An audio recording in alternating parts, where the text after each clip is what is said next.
주제 한번 바꿔볼게요. 내일 광복절을 맞아서 전동 킥보드 폭주를 하겠다. 네. 이런 예고가 등장했습니까? 네, 이른바 이제 따폭연이라고요. 따릉이 폭주 연합의 줄임말이라는 또 새로운 거네요. 네, 이런 단체가 있는데요. 이 엿새 전에 이 따폭연 운영자가 검거가 됐거든요. 그런데 이와 유사한 활동을 하는 계정이 이제 다시 등장을 한 겁니다. 이번에는 따릉이가 아니라 공유 전동 킥보드를 이용을 해서 폭주를 할 신규 회원을 모집하겠다 이런 내용을 온라인에 게시를 하고 있는데요. 뭐 회원 가입 자격을 보면은 차로를 급히 변경을 해서 추월하는 이른바 칼치기 그리고 지그재그로 주행을 하는 와리가리를 할 수 있어야 한다 이런 게 가입 조건입니다. 또 광복절에 대구에서 폭주를 하자 이렇게 제안하는 게시글도 올라와 있습니다. 위험 운전을 해야 여기 참여할 수 있을 것 같은 그렇죠. 이런 생각도 네. 드는데 지금 말씀하신 따폭연, 네. 따릉이 폭주 연합, 네. 이 운영자는 왜 검거가 된 겁니까? 네, 이제 뭐 영상을 보시면요. 네. 영상 나오나요? 네. 한 남성이 이제 따릉이를 타고 전속력으로 보행자 사이를 이제 달리는 영상이 올라와 있었는데요.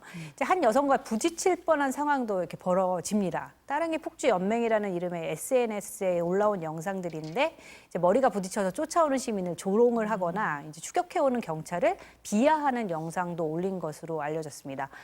경찰은 이런 영상들과 이제 집단 폭주를 계획하는 글을 SNS에 올린 그 운영자를 검거를 했는데 잡고 보니 고등학생이었습니다. 아니 지금 이 화면으로 봐도 굉장히 아슬아슬한 이런 장면이 많이 보이는데요. 예전에도 오토바이 폭주죠. 문제가 많이 됐는데 법적으로 단속할 근거가 없다 이런 얘기 많았습니다. 그럼 따릉이, 전동 킥보드 폭주 이건 어떻습니까? 일단은 이 수사기관에서도 굉장히 전향적으로 적극적으로 이제 검거를 하겠다라고 밝히고 있는 상황입니다. 왜냐하면 말씀해 주신 것처럼 저렇게 위험운전이라든지 난폭운전을 하는 경우 차량이라면 사실은 이제 입건이 가능한 상황이지만 이것이 전동 킥보드 내지는 따릉이라는 자전거를 가지고 한다라면 사실상 법적으로 처벌하기 좀 애매한 부분이 있거든요. 그렇기 때문에 특수협박죄를 적용을 하는 것도 고려를 하겠다라고 밝혔습니다. 이렇게 위험한 물건이라고 볼 수 있는 따릉이라든지 아니면 전동 킥보드를 가지고 시민들을 위협을 하면서 그렇게 난폭하게 질주를 하는 것 자체를 이제 협박으로 보겠다라고 이야기를 한 것이고요. 만약에 이 과정에서 인도를 주행하다 사고를 내게 된다? 그렇다면 충분히 입건 가능합니다. 이것은 교통사고 처리 특례법 위반으로 볼 수 있겠고요. 12대 중과실 사항에 해당합니다. 그리고 또한 마치 조롱하는 것처럼 저렇게 우리가 특정 날짜를 정해서 언제 이렇게 집합을 하겠다라고 이야기를 하잖아요. 이것은 위계에 의한 공무집행 방해까지도 성립할 수도 있겠다라는 것이 지금 수사기관의 입장입니다. 조금 적극적으로 단속을 할 것으로 보입니다. 네. 또 논란이 있어요. 네. 술을 마시고 전동 스쿠터를 운전해 입건한 BTS 멤버 슈가 네. 얘기인데요. 네. 논란이 계속되고 있어요. 네, 이제 슈가는 사회복무요원으로 지금 복무를 하고 있는데요. 지난 6일 밤에 서울 용산구 한남동 도로에서 이제 술에 취해서 전동 스쿠터를 타다가 넘어진 채로 경찰에 발견이 됐습니다. 당시 혈중 알코올 농도가 면허 취소 수치인 0.08%를 훨씬 넘는 그 0.2% 이상인 것으로 확인이 됐거든요. 그런데 처음에 슈가와 소속사가 스쿠터가 아니라 전동 킥보드를 이용했다 이렇게 밝혔고요.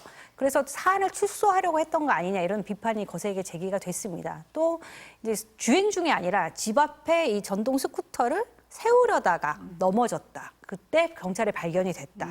그래서 범칙금과 면허 취소 처분까지 다 받았다. 마치 이제 사안이 다 종결이 된 것처럼 이제 공지를 해서 또 빈축을 사기도 했는데요. 근데 어제 새로 이제 CCTV가 공개가 된 게 있거든요. 근데 보면은 당초 해명과 달리 슈가가 이제 스쿠터를 몰다가 인도에서 이제 경계석을 들이받고 넘어진 것으로 확인이 되거든요. 네. 이렇게 거짓 해명 논란까지 불거지면서 이제 뭐 하이브 사옥 앞에는 슈가의 탈퇴를 요구하는 화환들이 줄을 잇고 있는 뭐 이런 상황들이 벌어지는 그 비난 여론이 계속되고 있고요.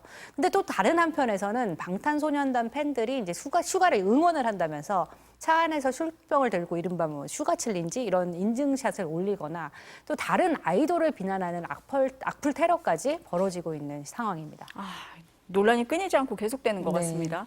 근데 변호사님, 이게 전동 스쿠터가 됐든 전동 킥보드가 됐든 음주 상태로 운전을 하면은 처벌이 되는 거잖아요. 일단은 처벌은 되지만 처벌 수위의 차이는 있습니다. 차이가 있다. 그렇습니다. 이제 전동 킥보드라고 처음에 이제 해명을 내놓았는데 전동 킥보드를 타다가 이제 음주운전을 하게 된 그런 상황이라고 한다면 사실 범칙금 처분에 불과하거든요. 그런데 만약에 이것이 전동 킥보드가 아니라 전동 스쿠터였다라고 한다면 개인형 이동장치로 볼 수 없고 똑같이 차를 운전을 했을 때 그리고 오토바이를 운전했을 때와 똑같은 처벌을 받는 것입니다.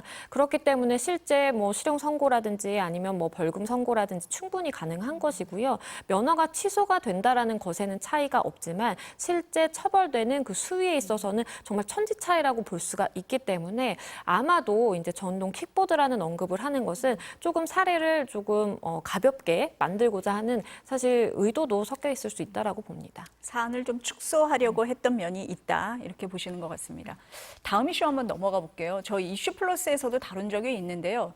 그 충격을 줬던 36주 태아 낙태 영상이 조작이 아니라 사실이다 이렇게 드러났는데 경찰이 어떻게 확인을 했습니까? 네, 임신 36주차에 낙태 수술을 했다. 이런 영상이 올라온 게 지난 6월 말이었는데요. 이제 논란이 되자 한 달 전에 보건복지부가 해당 여성과 병원을 이제 경찰에 수사 의뢰했다. 이거를 저희가 전해드렸던 적이 있었죠. 근데 경찰은 이제 이 여성이 올린 영상 내용을 정밀을 분석을 해서 이 영상을 올린 사람이 지방에 사는 20대 여성이라는 점, 그리고 해당 병원, 수술한 해당 병원을 찾아냈습니다. 그래서 병원을 상대로는 두 차례 압수수색을 벌여서 진료기록부 같은 이제 관련 문건을 확보를 했습니다.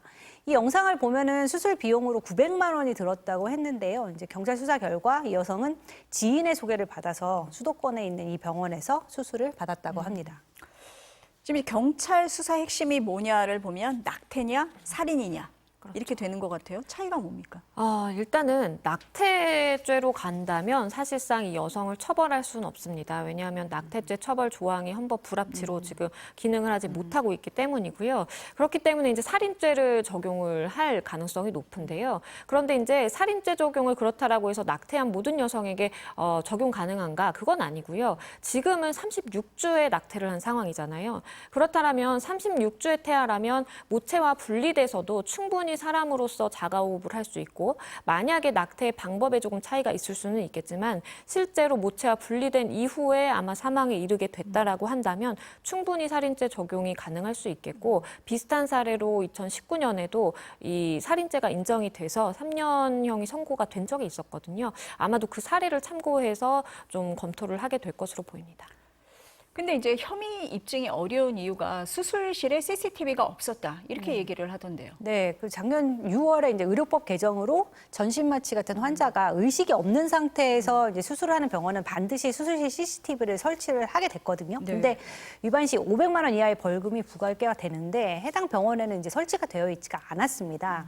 그래서 경찰이 압수수색을 통해서 확보한 기록을 보면 태아는 생존하지 않은 것으로 드러났거든요. 근데 변호사님 말씀대로 분만이 시작된 이후에 이제 만약에 태아가 사망을 했다면 살인죄를 적용을 할 수가 있는데 이 CCTV가 없기 때문에 이 부분을 확인을 하려면 수술에 참여한 이제 관계자 진술이 유일한 증거가 될 걸로 보입니다.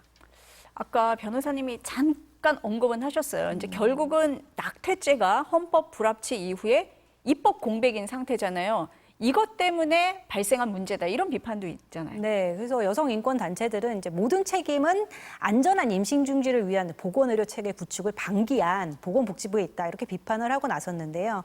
지금 더 중요하게 봐야 할 거는 이제 살인죄 성립 여부가 아니라 왜 36주에 이제 임신 중지가 진행이 됐는지 이 여성에게 필요한 게 그럼 과연 무엇이었는지 먼저 파악을 해야 된다라고 하는 겁니다. 그러니까 낙태 시술은 이제 건강보험이 적용되지 않아서 부르는 게 값이라고 하는데요. 앞서 말씀드린 대로 이 여성은 이제 900만 원을 주고 수술을 받았다고 했거든요. 그리고 이제 미프진 같은 유산 유도약 역시도 식약처가 이제 사회적 합의가 선행되어야 한다면서 도입 결정을 지금 벌써 3년 넘게 미루고 있습니다. 그래서 온라인에서 은밀히 이제 거래를 해서 구입을 하는 그런 실정입니다. 그러니까 정부가 계속 손을 놓고 있으면 비슷한 일은 또다시 반복될 거라는 게 시민 단체들의 주장입니다. 지금 이제 얘기를 들어보면 입법 공백 상태가 계속되고 있다라고 하는데 낙태죄가 폐지된 게 벌써 5년 전인데 이렇게 후속 입법이 늦어지는 이유가 있을까요? 일단은 지금 뭐 여성의 자기 결정권이다, 그리고 태아의 생존권이다 해서 굉장히 이제 양립 불가능한 이런 가치들이 충돌을 하는 상황이다 보니까 입법에 조금 어려움이 있을 수는 있겠다라는 생각이 듭니다. 그럼에도 불구하고 사실상 국회에서 일을 하지 않았다라고밖에 볼 수가 없는 것이 지금 말씀해주신 것처럼 5년 전에 헌법 불합치 결정이 나온 것이거든요. 2019년에 헌법 불합치 결정을 내면서도 헌재가 임신 22주까지는 그래도 여성의 자기결정권, 그러니까 이제 모체 자기결정권을 더 우선하는 것이 이제 올바르다라는 취지의 입장으로 이제 설명을 했습니다. 네. 그걸 본다라면 사실상 국회에 이제 공을 넘기기는 했지만 어느 정도의 이제 입법의 가이드라인까지는 제시를 했다라고 보여요. 그럼에도 불구하고 사실상 물론 이제 뭐 여성이 몇 주까지 이제 태아가 독립적으로 생존 가능하고 언제까지의 정말 이제 태아를 사람으로 볼 것인가 이런 어려운 문제들이 결합이 되어 있기 때문에 이제 결정이 늦어지고 입법이 늦어질 수밖에 없다라고 보이는데요. 그럼에도 불구하고 이제는 더 이상 늦추면 안 된다라는 생각이 듭니다. 왜냐하면 말씀해주신 것처럼 음지에서 이런 수술들이 계속 일어나다 보니까 주수 뭐 4주 차에 낙태를 하든 36주 차에 정말 꽉 채워서 낙태를 하든 낙태가 발생하더라도 처벌할 수 없는 경우가 정말 대다수고요. 그리고 이 여성들의 입장에서도 보호받지 못한 채로 의사가 부르는 돈을 다 내가면서 굉장히 고액을 주고 저렇게 음지에서 수술할 수밖에 없는 상황이 초래되기 때문에 지금이라도 빨리 좀 후속 입법, 보완 입법이 이루어져야 된다라고 생각합니다.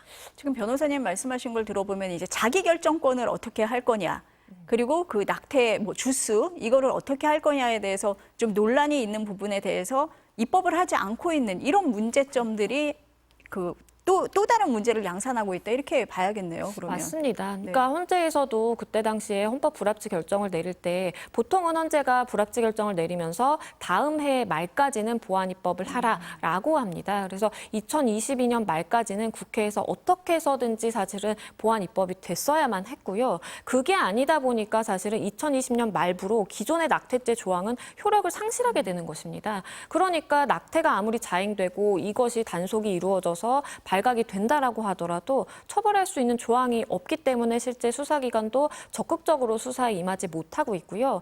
이번 사례가 36주의 낙태를 한 것이 정말 살인으로 볼 수 있을 정도의 가까운 수준이니까 사실 이렇게 논란이 되는 것이지 정말 애매한 주수라고 볼 수 있는 뭐 28주, 30주의 낙태를 했다라고 한다면 살인죄까지 적용하는 것을 수사기관에서는 굉장히 주저하게 됩니다.